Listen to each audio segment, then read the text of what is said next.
Chapter 1. An Invitation to Tragedy. The letter arrived on a damp morning, its crisp, cream-coloured envelope bearing an elegant but hurried script. Miss Marple, seated in her cosy sitting-room in St. Mary Mead, adjusted her spectacles and read the contents with an expression of mild curiosity. Dear Miss Marple, I do not know if you remember me. We met some years ago at Lady Weatherby's garden party. I find myself in an intolerable predicament and would be deeply grateful for your insight. My uncle, Sir Reginald Fanshawe, has passed away under troubling circumstances. The will is to be read at Fanshawe Hall in 3 days, but I fear something is amiss. I am quite alone in this, and I would greatly appreciate your presence. Margaret Fanshawe, Miss Marple tapped her fingers lightly against the paper. She recalled Margaret Fanshawe as an intelligent but rather headstrong young woman, one of those who never quite outgrew an adolescent disdain for convention. That she was reaching out now, in evident distress, was significant.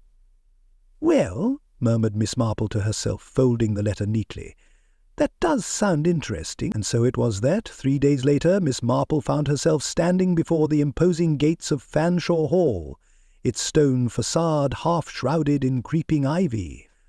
The rain-washed cobblestone driveway led up to a magnificent but brooding mansion, its Gothic turrets piercing the grey sky like accusing fingers.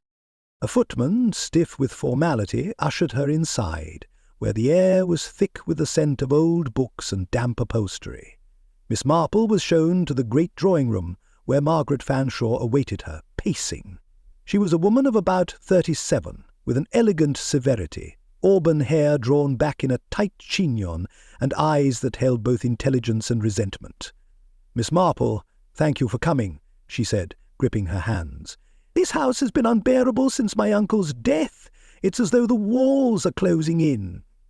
"I always find that grand houses hold secrets rather better than they hold warmth," Miss Marple replied with a gentle smile. Margaret exhaled sharply, her expression taut. "They say it was a heart attack, but he was in excellent health. 3 days before he died, he was arguing with our family lawyer Theodore Lytton about setting things right. I cannot get it out of my mind. And then there's Henry." The mention of Henry Fanshawe was punctuated by his very arrival, the heavy oak doors swinging open with unnecessary grandeur. He was tall, well-groomed, and insufferably pleased with himself, his smug smile carrying the weight of a man who had always known he would inherit. "Ah, our guest has arrived," he drawled. "Delightful. I trust the hall's gloom has not entirely dampened your spirits, Miss Marple, was it?" Miss Marple observed him with polite detachment. "Yes, and you must be Henry. You seem quite comfortable?" "Why shouldn't I be?" he said, helping himself to a whisky from the decanter. "The house is mine, after all, though dear Margaret here insists on creating unnecessary drama." Margaret's jaw tightened. "You never cared for Uncle Reginald, and you know very well he changed his mind about the will." Henry's smile did not falter. "An eccentric old man says many things, my dear cousin. What matters is what's on paper." Miss Marple was soon introduced to the rest of the household, each figure casting a different shadow on the dimly lit corridors. The lawyer, Theodore Lytton, was a thin, nervous man in his 50s, with round spectacles that never quite sat properly on his nose. He greeted Miss Marple with a carefully measured smile. "A pleasure," he murmured, but his fingers twitched at his cuffs, betraying his discomfort. Miss Marple, ever observant, noted how he avoided Margaret's direct gaze. Beatrice Lovell, the late Sir Reginald's former nurse, was a plain woman with haunted grey eyes, her voice barely above a whisper.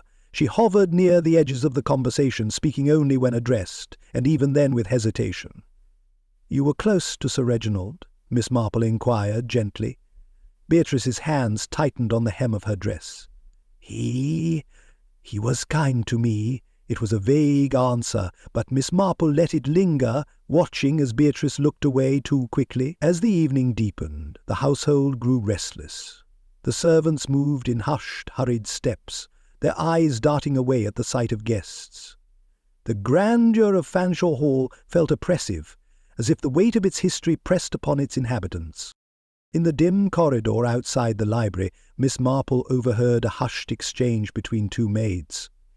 "Oh, I tell you, something ain't right about it. The master wasn't ill, not a day in his life." "Shh! If Mr. Lytton hears you talking like that—" A door creaked. The voices dissolved into silence. Miss Marple turned back toward the drawing-room, her expression pensive. In her experience, there were only two things that made people whisper: scandal or fear. She suspected both were at play here. Margaret found her again before bedtime, pulling her aside near the staircase. Her voice was low, urgent. "I don't trust any of them," she whispered. "Henry will do anything to keep his inheritance, and Lytton, he knows more than he's saying." Miss Marple patted Margaret's arm reassuringly. "And what of Beatrice Lovell?" Margaret hesitated. "I don't know. She's frightened of something." "And you, my dear?" Margaret met Miss Marple's gaze. "I'm frightened of the truth." That night, Miss Marple sat by the fire, sipping chamomile tea, thinking. A man in perfect health does not simply drop dead of a heart attack. The house was filled with resentments, secrets, and greed, and she was quite certain Sir Reginald's death was not as natural as it seemed. Miss Marple set down her cup and adjusted her knitting needles. Tomorrow she would begin asking the right question. Chapter 2. The Last Will and Testament. The library at Fanshawe Hall was a solemn, cavernous space, filled with the scent of old parchment and something faintly medicinal, as if a decade's worth of laudanum had seeped into the oak-panelled walls. Heavy velvet drapes shut out the dull afternoon light, leaving only the amber glow of a crackling fire to illuminate the gathering. It was a room meant for quiet contemplation, but today it bristled with an undercurrent of tension. Something brittle, waiting to snap. At the head of a long mahogany table, Theodore Lytton, solicitor to the late Sir Reginald Fanshawe, shuffled his papers with excessive precision. His hands, long and bony, trembled slightly as he cleared his throat. "We are gathered here," he began, voice tight, "for the reading of Sir Reginald Fanshawe's final will and testament." A sharp intake of breath came from Margaret Fanshawe, seated stiffly at the far end of the table. If she was surprised, she did not show it. Beside her, Henry Fanshawe, reclining in his chair with a leisurely smugness, swirled the brandy in his glass as if the entire affair was merely a formality. Well," Henry drawled, "let's get on with it, shall we?" Miss Marple, seated unobtrusively near the fireplace, glanced up from her knitting. She had seen that expression before, on men who were quite certain of the world's order, certain that it would never fail to serve them. She had also seen, on occasion, how quickly such certainty could crumble. Lytton pressed his lips together, hesitated a fraction too long, and then began to read. The will, as expected, was entirely in Henry's favour. "I, Sir Reginald Fanshawe, being of sound mind and body, do hereby leave my entire estate, including Fanshawe Hall and all associated assets, to my nephew, Henry Fanshawe." As Lytton's voice droned on, Miss Marple's gaze flicked toward Margaret, whose knuckles whitened against the arm of her chair. There was no outburst, no dramatic protest, but the rigid set of her jaw told a story of deep and abiding resentment. Henry, by contrast, barely concealed his self-satisfaction. He leaned back, arms crossed, and tilted his head toward Margaret with mock sympathy. "Unfortunate, isn't it?" he murmured. Margaret turned to face him, her voice tight. "Not unfortunate. Expected." There was a certain knowing finality to her words that made Miss Marple's needles pause mid-stitch. Lytton folded the will with an audible sigh, as though releasing a burden. Yet Miss Marple noticed he did not meet anyone's eye as he did so. His fingers toyed with the edges of the document, twisting it ever so slightly. A nervous tick, perhaps? At the back of the room, Beatrice Lovell, the late Sir Reginald's former nurse, had remained largely silent. She had chosen a seat near the window, half shown by the curtains, her eyes fixed downward. but as the will was read she paled dramatically, pressing a handkerchief to her lips. Then, without a word, she rose and hurried from the room. Miss Marple lowered her knitting. That was interesting. The door clicked shut behind Beatrice. Margaret, too preoccupied with her own anger, barely noticed. Henry, in his arrogance, simply smirked. "Well," he said, rising, "it's been a pleasure." Pleasantries, however, were not on Margaret's agenda. "You think this is over?" she hissed, standing so abruptly that her chair scraped against the floor. Henry, who had been pouring himself another drink, raised a bemused brow. "Oh, come now, Margaret. Don't be tiresome." "Tiresome," Margaret's voice cracked. "You were never supposed to inherit everything. You and I both know Uncle Reginald intended to—" She stopped herself, breath coming short, then inhaled sharply. Henry chuckled, infuriatingly casual. "But you see, dear cousin, intentions don't matter. The will is what matters." Margaret's nails dug into the polished wood of the table. "You did something." "Oh?" Her gaze snapped to Lytton. "Someone did?" At this the lawyer shifted uneasily, looking anywhere but at her. Miss Marple, silent as ever, took note of each reaction, each subtle cue. The way Lytton's hands twitched, the way Henry's amusement never quite reached his eyes, the way Margaret's fists clenched at her sides, as if resisting something violent. And then, of course, there was Mrs. Pringle.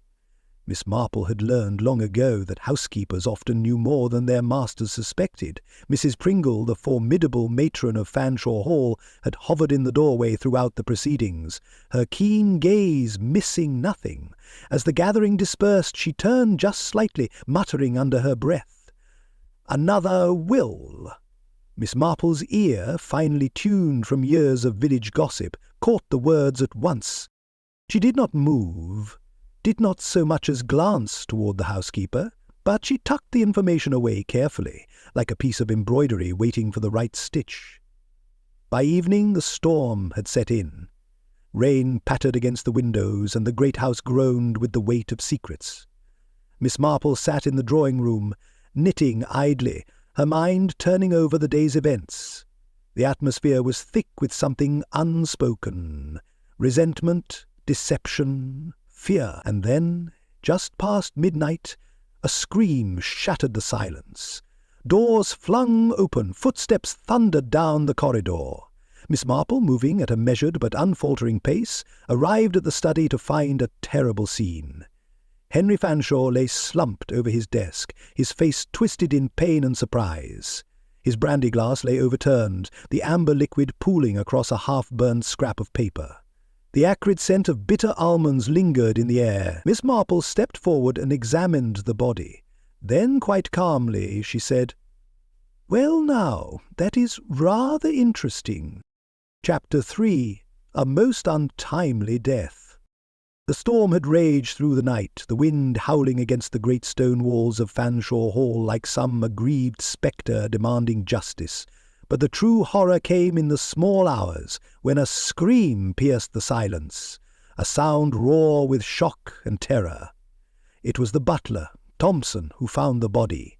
He had entered the study at dawn, carrying a fresh tray of tea and toast, only to let out a strangled cry and send the porcelain crashing to the floor. Henry Fanshawe was slumped over his desk, his face turned slightly to the side, frozen in a grimace of pain and surprise. His brandy-glass lay overturned, the amber liquid seeping into scattered papers. The half-burned scrap of parchment curled at the edge of the fireplace, and there was the smell. A faint, bitter scent lingering in the air, the scent of almonds. The household gathered in hushed horror, some pressing trembling hands to their lips, others merely staring, stricken. Only Miss Marple, seated quietly in the corner, regarded the scene with mild interest. Inspector Dermot Craddock arrived shortly after sunrise, his manner brusque but efficient. He was a man of solid build and practical mind, his expression permanently settled somewhere between scepticism and mild irritation. As he stood over the lifeless form of Henry Fanshawe, his brows furrowed in familiar resignation. "Poison," he said flatly. "Cyanide, unless I miss my guess." There was a guilty hush in the room. Poison was a cold, calculating method, something that required planning. No heat-of-the-moment rage, no accidental misjudgment. It spoke of intent. His gaze swept across the gathered suspects before settling on Margaret. "Well, Miss Fanshawe," he said, crossing his arms, "you and the deceased had an altercation just yesterday, a rather public one." Margaret, pale but composed, lifted her chin. "Yes, and I make no apologies for it. Henry inherited everything that was rightfully mine." "A rather convenient motive," Craddock said. Margaret's eyes flashed. "I wanted to fight him in court, not kill him. I don't poison my problems, Inspector." "Then who does?" Margaret exhaled sharply, shaking her head. "Perhaps you should look at who benefits next." The inspector turned toward Lytton, the solicitor, who was visibly sweating, his fingers twisting at his cuffs. "Is there another named beneficiary?" Lytton swallowed audibly. "No, well, not in the will that was read." Miss Marple, still knitting, spoke up mildly. "But perhaps there was another will." A ripple of unease passed through the room. As Craddock and his men took Henry's body away, Miss Marple stepped carefully around the room, noting details others had overlooked. The brandy glass. She bent down, sniffing lightly. The acrid tang of almonds was unmistakable. Poison had been mixed into Henry's drink, but had it been administered by hand? Or had it been forced open, its contents disturbed? It had been forced open, its contents disturbed. Papers lay scattered, some even torn, as though Henry had been searching frantically for something in his final moments. The burned parchment. A scrap of paper lay half-charred in the fireplace. Carefully, Miss Marple retrieved it, brushing away the ash to reveal a fragment of handwriting. Sir Reginald's. A different will? Her lips pursed. He wasn't looking for money, she murmured to herself. He was looking for a will. By mid-morning, a fresh mystery presented itself.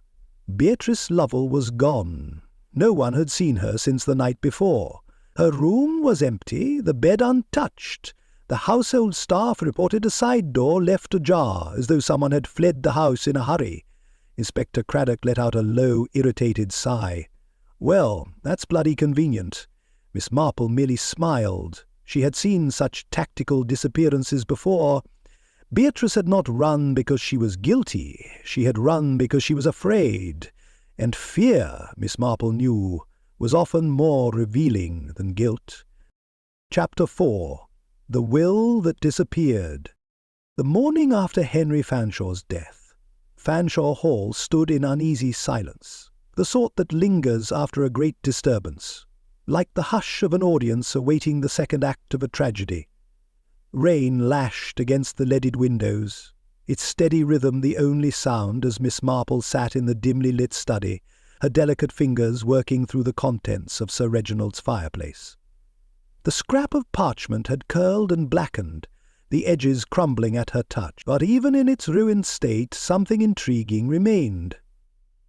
A portion of Sir Reginald's signature, unmistakable in its flourish. She pursed her lips, considering the implications.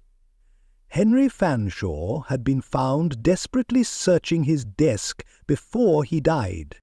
If he had been looking for this, a different will, then it was quite possible that he had died not because he inherited everything, but because he was about to realize he wasn't meant to inherit at all.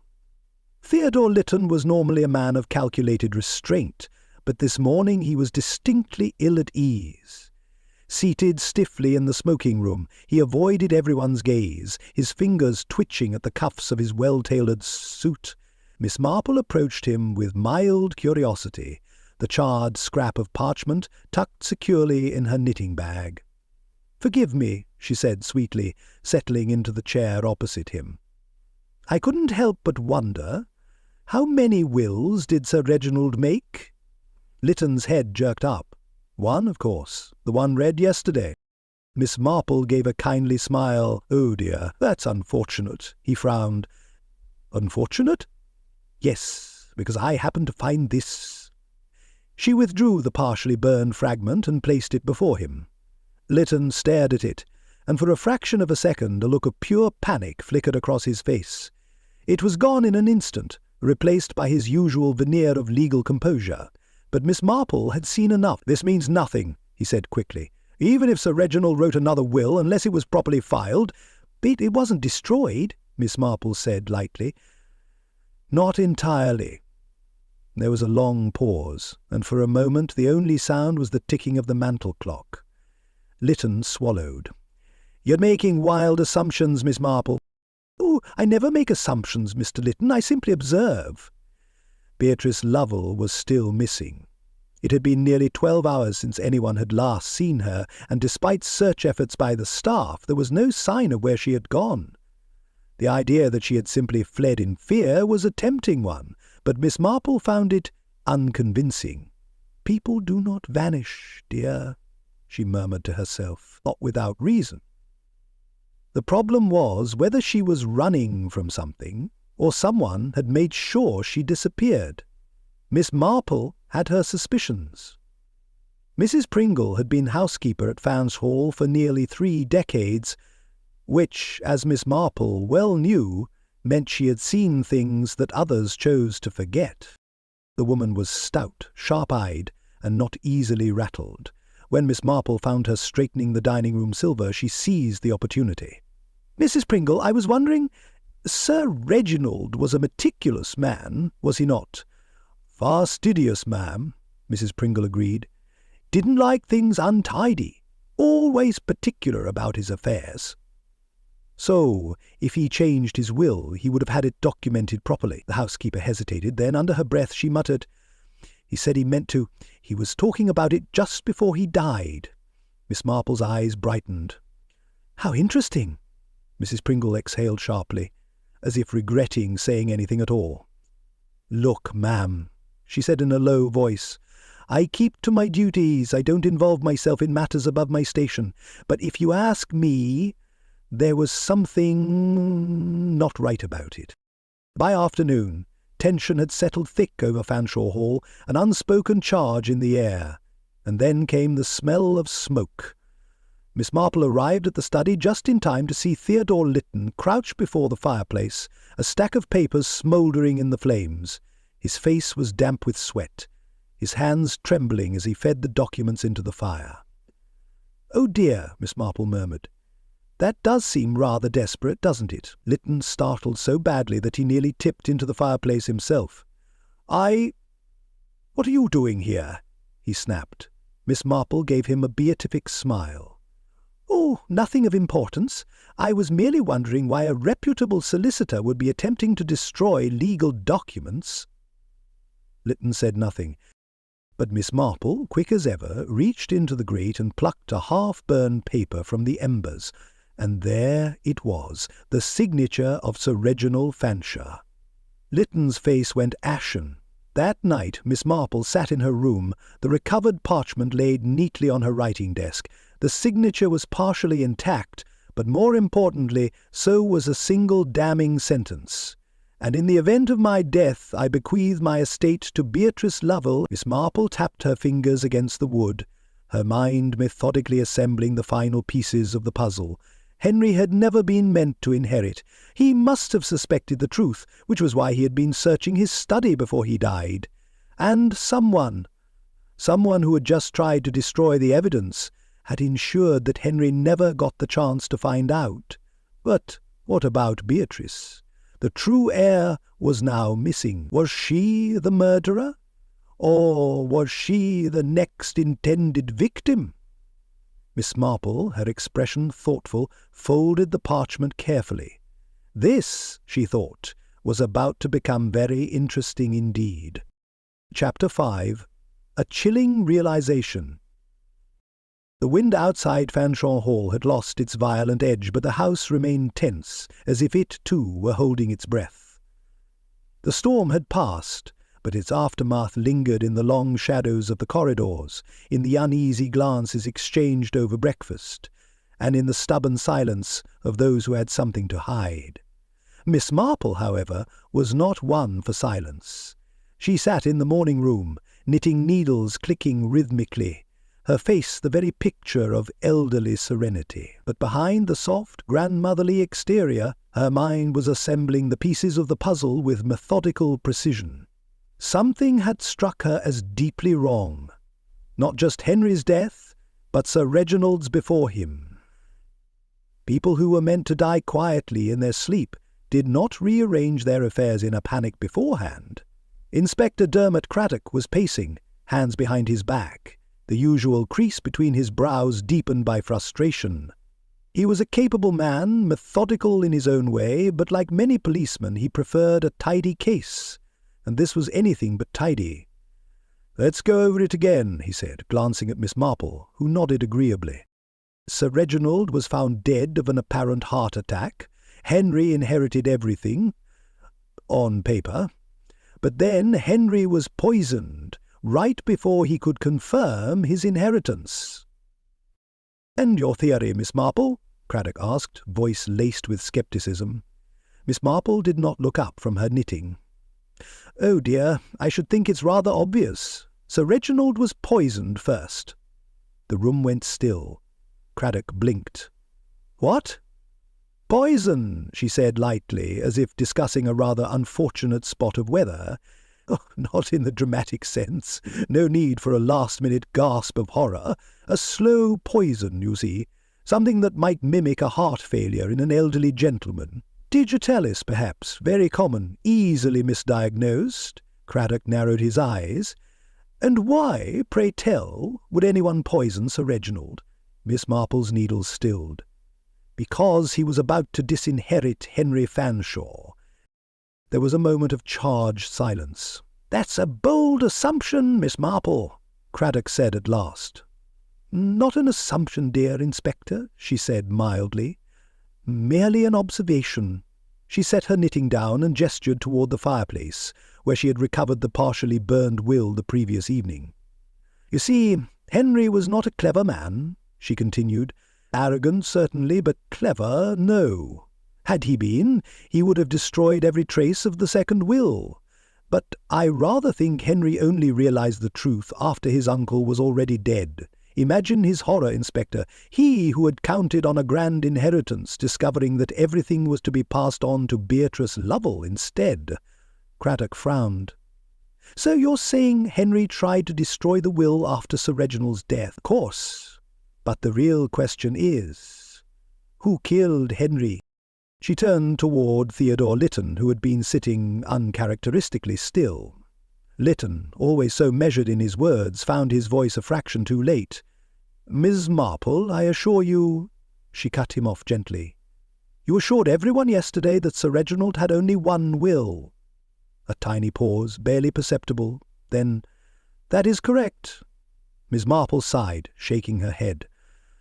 "Dear me, Mr. Lytton, you were always such a terrible liar." Craddock's attention snapped to the solicitor. "Well?"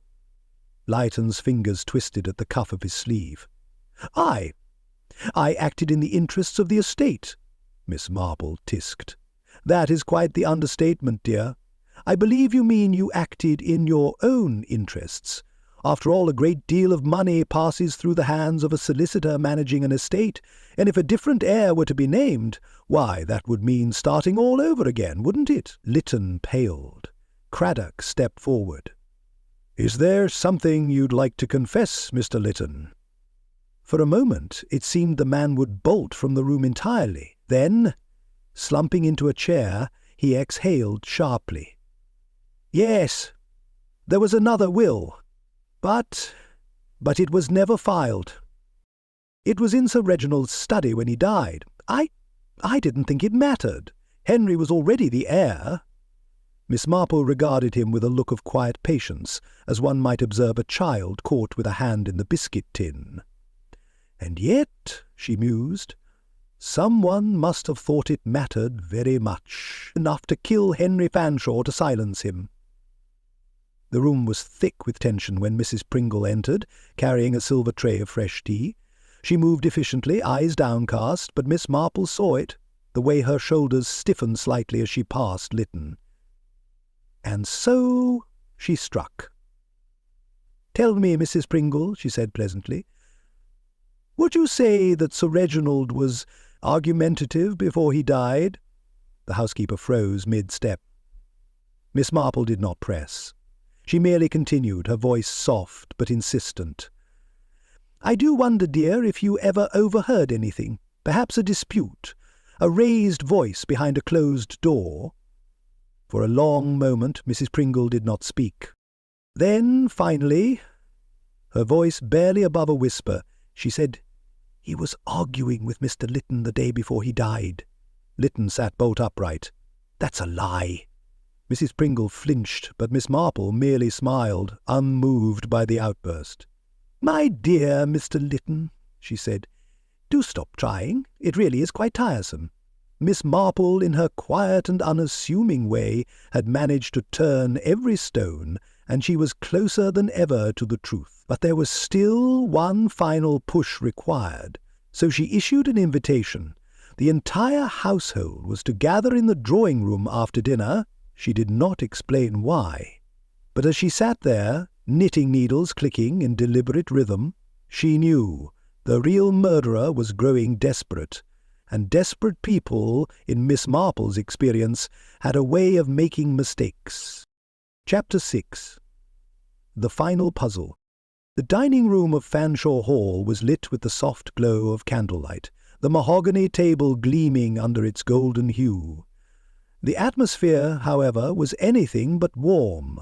Though the fire crackled in the hearth and the silverware was polished to perfection, the air remained heavy with unease, a kind of stifling quiet that made every clink of a spoon against porcelain seem unnaturally loud. Miss Marple sat at the foot of the long table, her hands folded neatly in her lap, the picture of an amiable elderly lady enjoying her tea. And yet there was a sharpness to her gaze, a careful weighing of the faces around her, as if she were conducting a final inventory before making her decision. She cleared her throat delicately.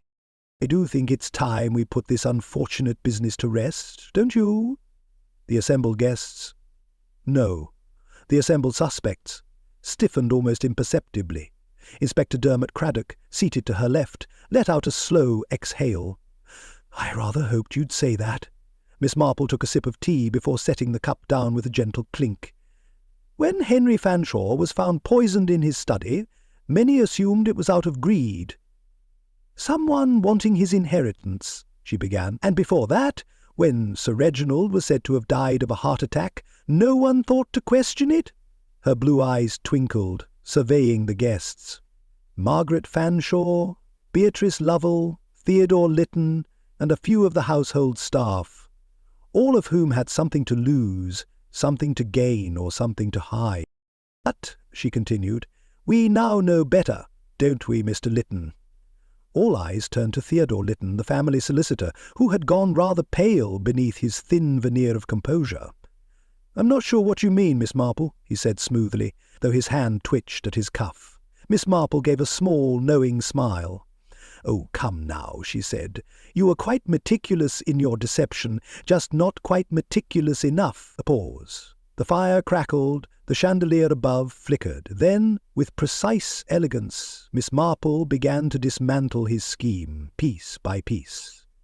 "First, Sir Reginald's death was not natural." Her voice was gentle, almost sympathetic. "He was poisoned, though very subtly. A slow-working toxin that would mimic heart failure, most likely digitalis. And who would benefit from Sir Reginald dying before he could finalize his will?" She let the question linger. Lytton remained rigid, but Margaret let out a small disbelieving gasp. "You? You mean Henry didn't kill Uncle Reginald?" she asked, eyes wide. Miss Marple gave a kindly nod. No, my dear. Henry was a brute, but he was not the clever type. He didn't kill your uncle, but he did realize, too late, that he had not actually inherited what he thought he had.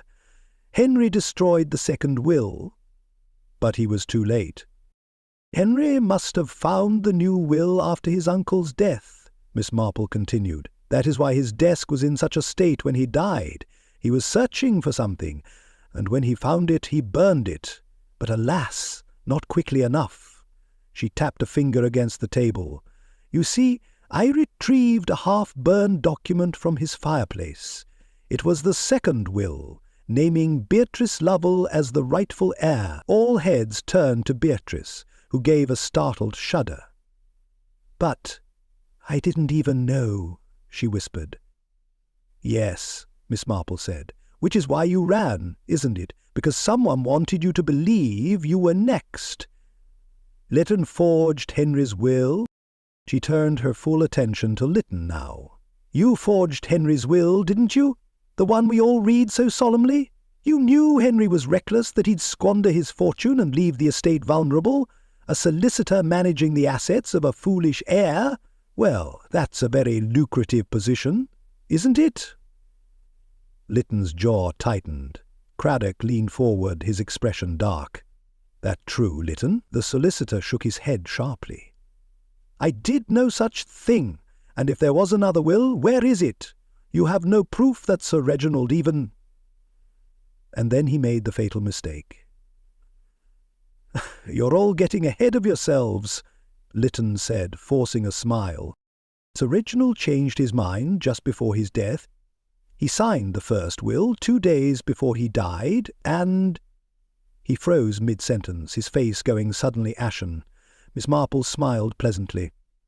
"My dear Mr. Lytton," she said, "Sir Reginald's original will, the one Henry inherited from, was written 6 months ago." Silence thundered through the room. Craddock's eyes sharpened. "How did you know when Sir Reginald changed his will, Lytton?" Lytton's breath hitched. His fingers twitched, reaching for his handkerchief. I, Miss Marple continued kindly, "because you were there. You saw him sign it, and then you poisoned him before he could file it legally." Margaret gasped, Beatrice whimpered, and Lytton shot to his feet. "You old—" he began, but Craddock was already rising, reaching for his cuffs. "That's quite enough," Craddock said grimly. "The game's up, Lytton." Theodore Lytton did not resist as he was led from the room.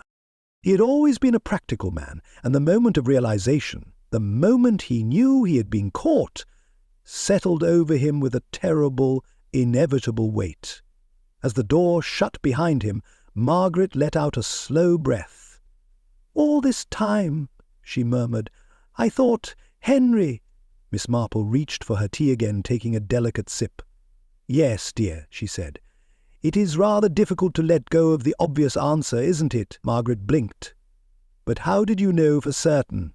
Miss Marple's eyes twinkled. "People don't change much, dear," she said simply.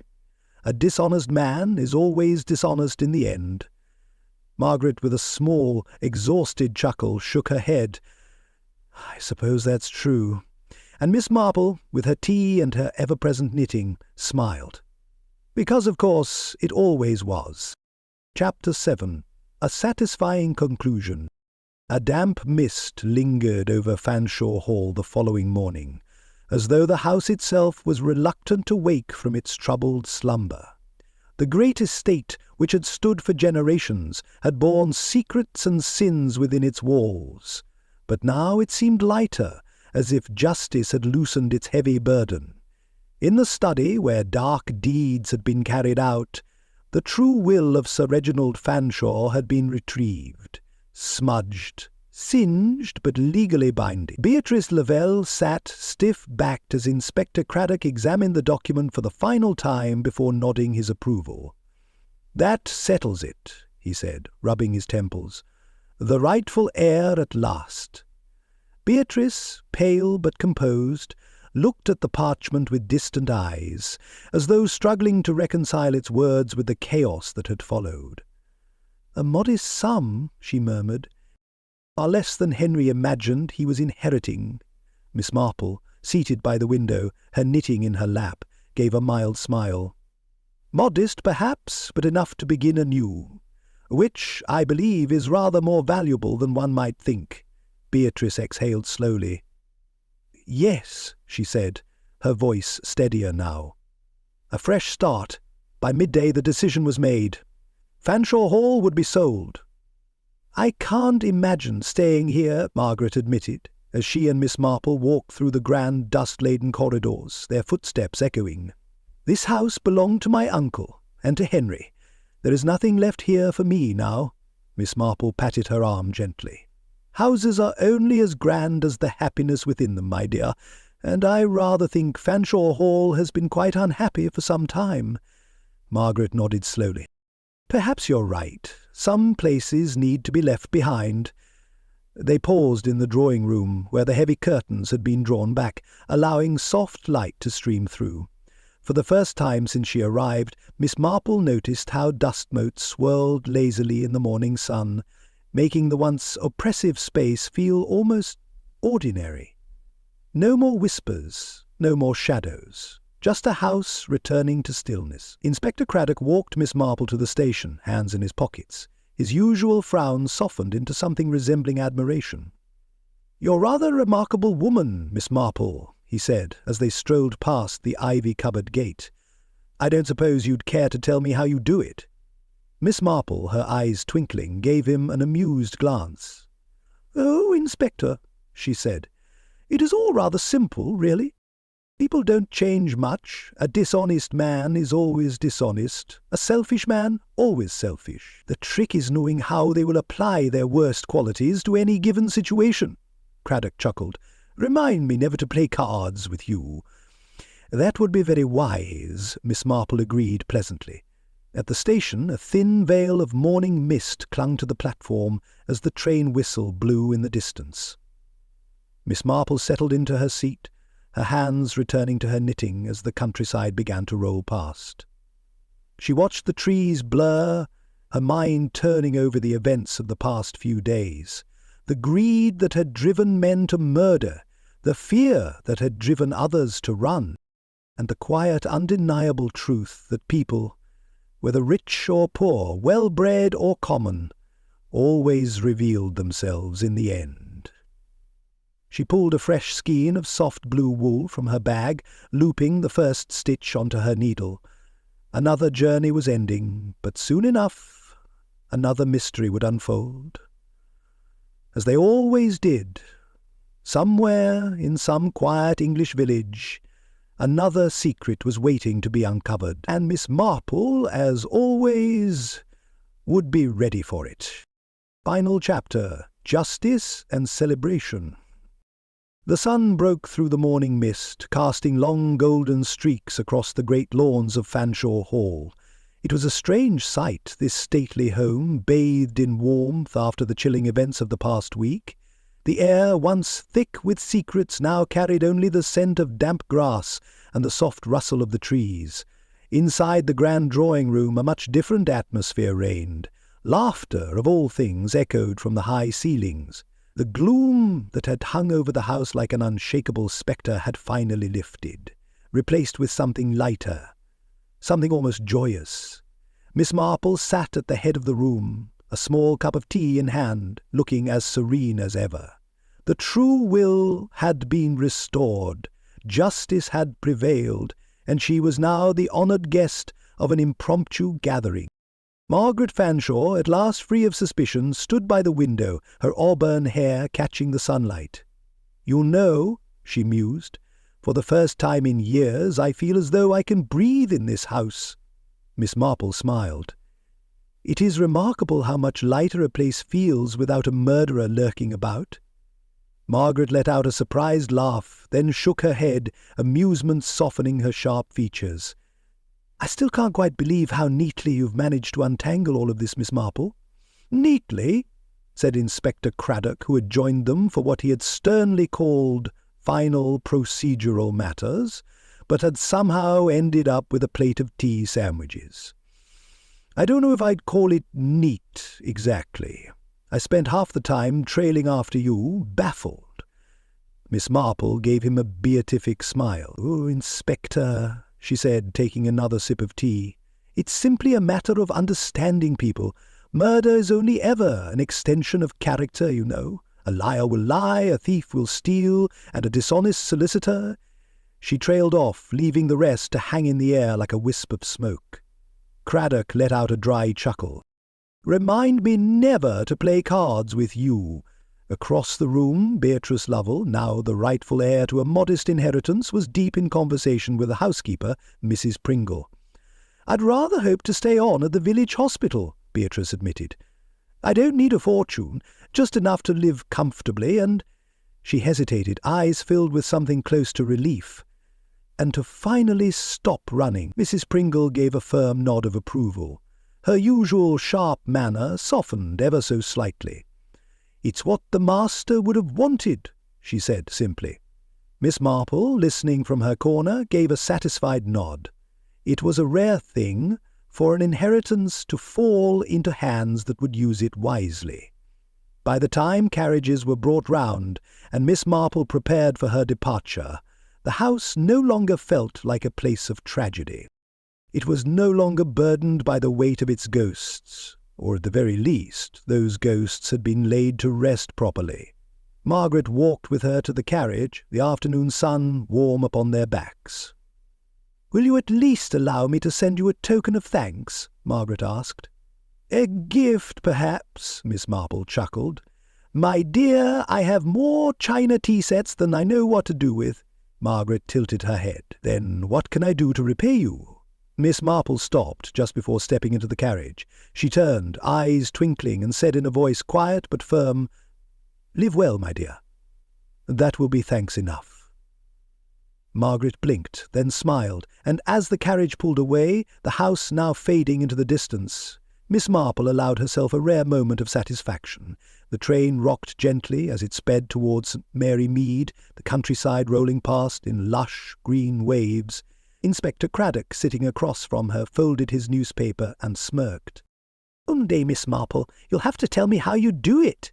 Miss Marple merely smiled, hands folded over her ever-present knitting. "Oh, Inspector," she said, "where would be the fun in that?" She looped another stitch onto her needles as the train carried her toward home. And quite possibly toward another mystery waiting to unfold, because wherever there were people, there were secrets, and wherever there were secrets, there was always a crime to solve.